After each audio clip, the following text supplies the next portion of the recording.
press was conceived, I remember the day, it was in my studio at 70 Merrill Street, which is on Munjoy Hill.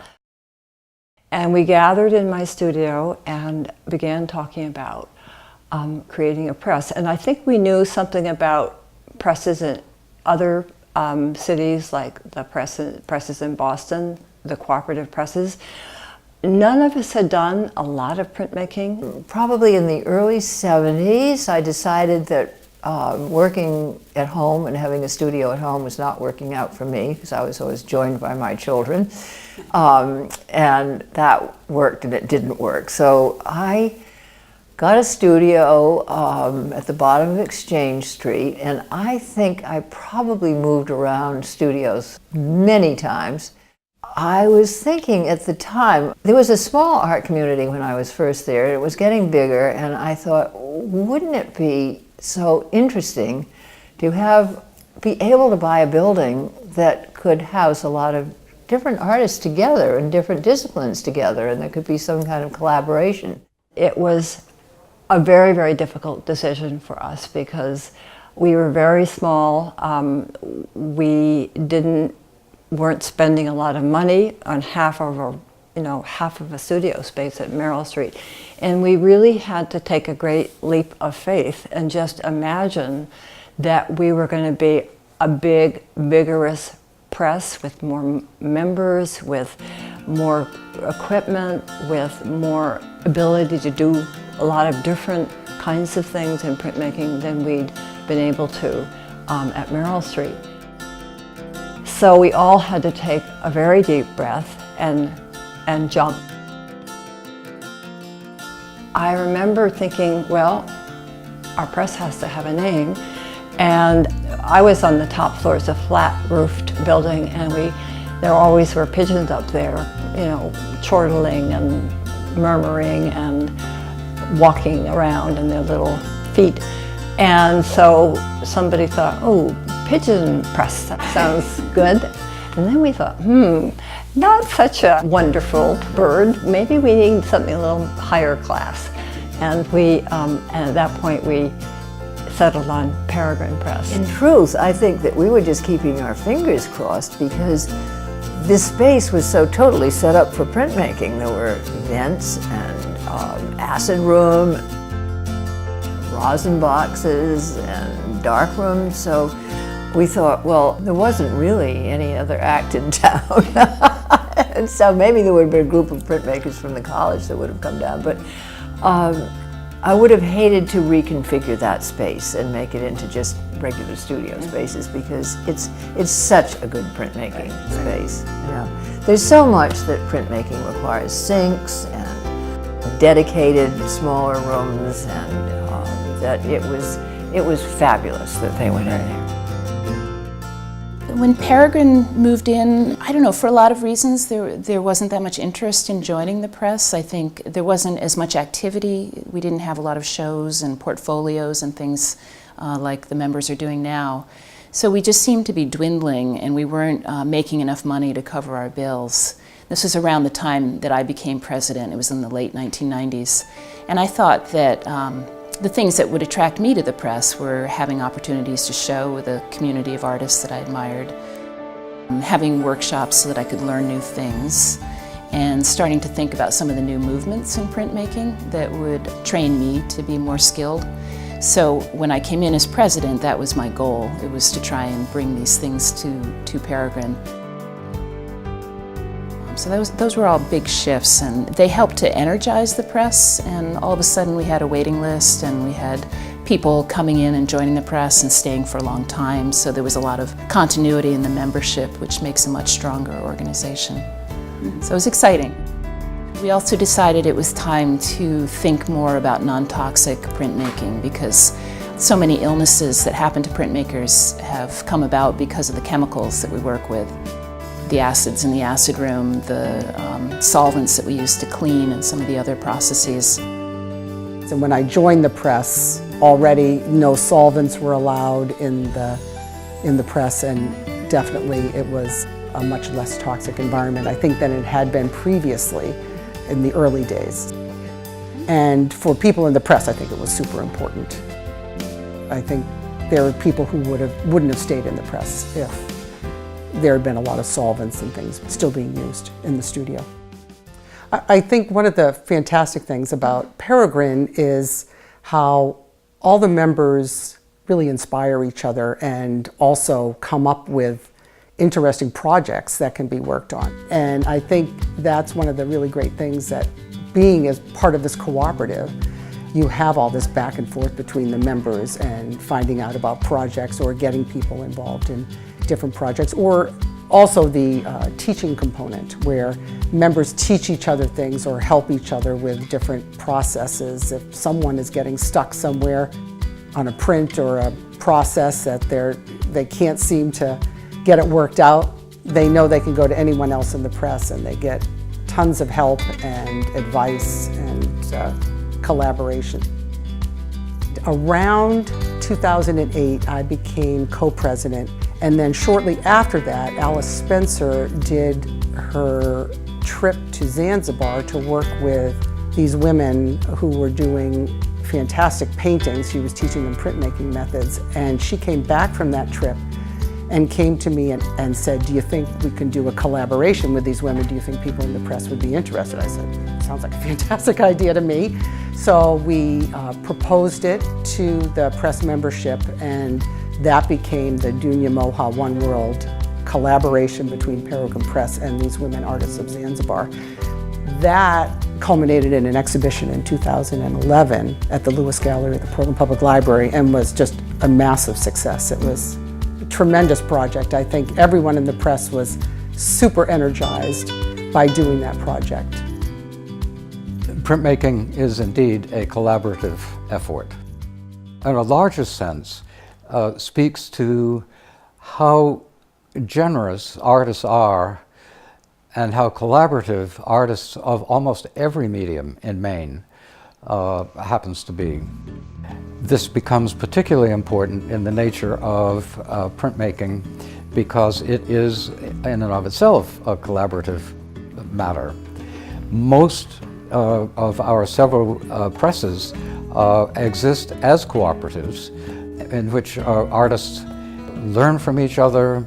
They get excited about what the individual artists are doing. They support one another. They exhibit together.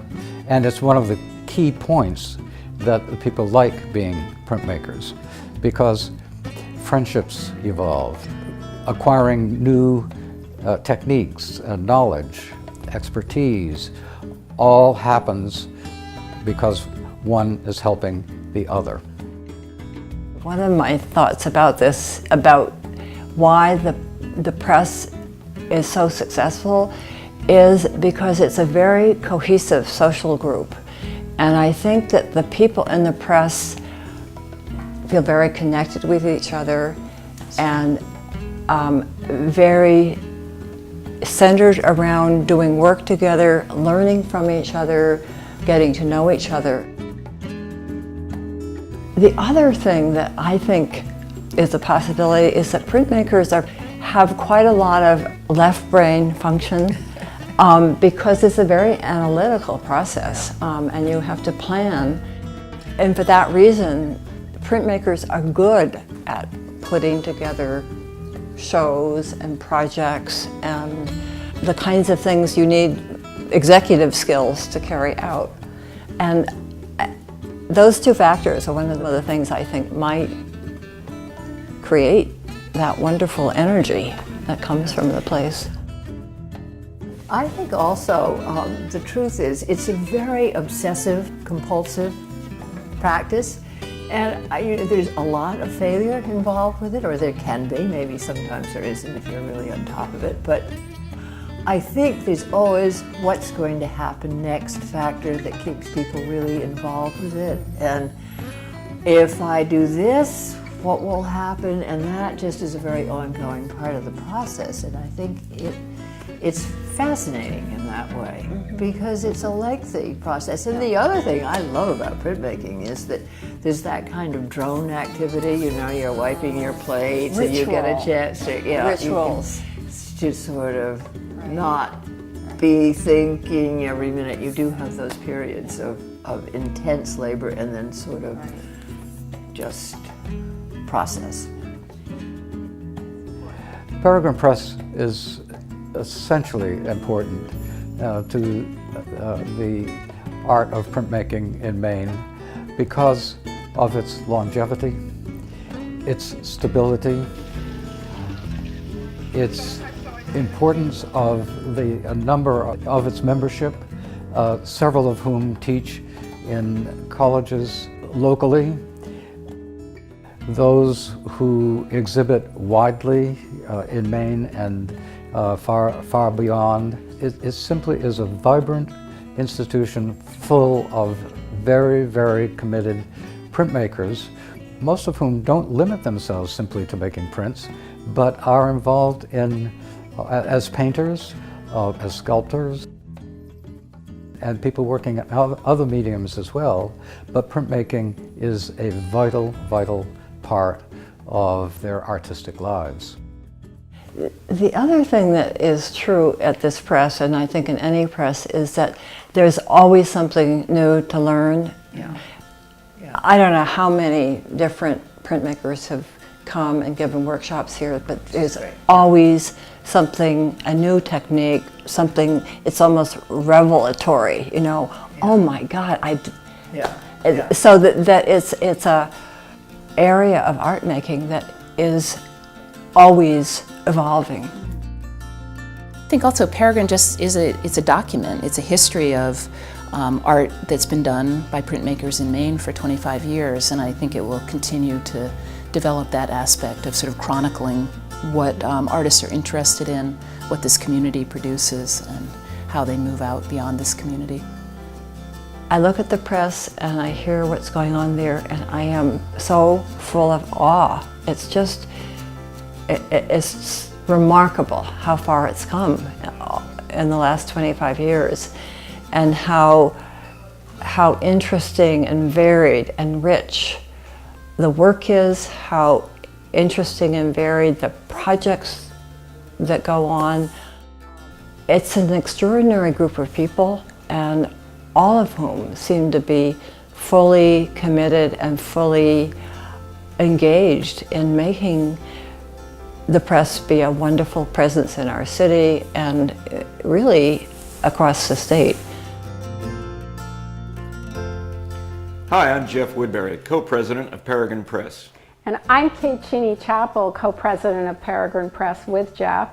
And we want to thank you for joining us on this look back and into the heart of Peregrine Press as we celebrate 25 years. Peregrine Press is one of the oldest printmaking cooperatives in New England.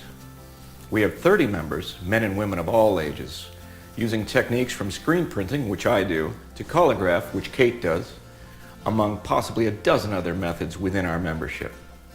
Our strength lies in our shared commitment to printmaking as an innovative and evolving art form.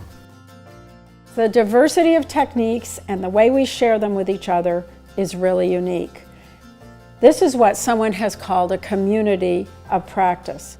There's a real synergy here that enables us to do more together than any of us could accomplish alone. We've produced portfolios of limited edition prints that have been collected by major museums, universities, and colleges in Maine and beyond. For our anniversary exhibit in 2016, we collaborated on a giant peregrine falcon kite. Each of us made prints using an agreed upon palette of colors, and then we all got together to collage them onto a 13-foot wide paper and wood kite frame. It's both a symbol of our collective and a product of our collective imagination. We've mounted many shows together and engaged the public in printmaking through the Kate Mahoney lectures and interactive demonstrations like the Makers Fair. We are an all-volunteer group. We have survived and thrived for 25 years because of the strong commitment of our members. We believe in the power of printmaking. As a medium, it brings people together to work, learn, and practice the art of the hand-pulled print. We mark our 25th anniversary of Peregrine Press in 2016 with a major exhibit at the Lewis Gallery of the Portland Public Library. On behalf of all current and former Peregrine Press members, thanks for watching.